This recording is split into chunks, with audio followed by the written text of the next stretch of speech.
Mustangs on the prowl in Korea, gripping films of Air Force F-51 fighters diving down to strafe the Reds entrenched on ridgetops along the Eastern Front. Close support air warfare pays off.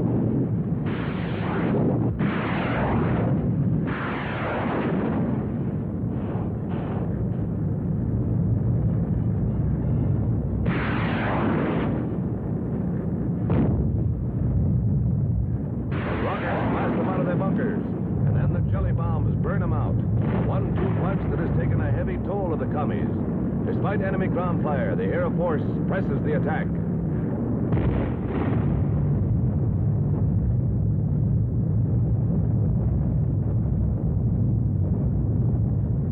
Its landing gear damaged in battle, a crippled B-26 bomber comes in for an emergency landing, and a dramatic example of a pilot's skill in saving his ship.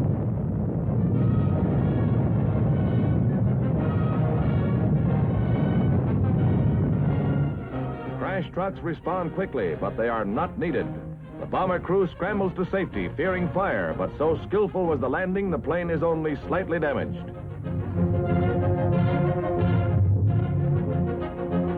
The props are bent. That's about all. Lieutenant Williams is a right proud pilot as he describes how he brought his crippled plane home safely.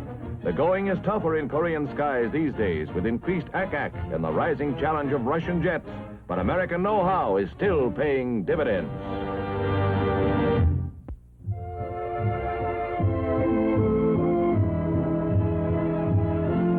Screen star Joyce Holden opens a novel fashion show presentation before the ladies of the Society of Motion Picture and Television Engineers in Hollywood. This century of fashion also reveals Anne Blythe in a dashing black, gold, and silver brocade evening gown, styled in the mode of 100 years ago. These are all Universal International stars, and their costumes were designed especially for wear in current feature pictures. For instance, here is Susan Ball, who models, as did Anne Blythe, a costume worn in the motion picture World in His Arms from the Rex Beach story.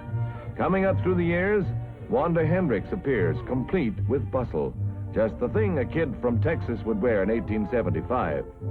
And Lynn Barry brings the fashion century up to 1925 with this fetching flapper model, the perfect picture of the lost generation that inspired John Held Jr. and F. Scott Fitzgerald. Piper Laurie gives us her version of the same era with all the trimmings. Oh, what will money buy next century?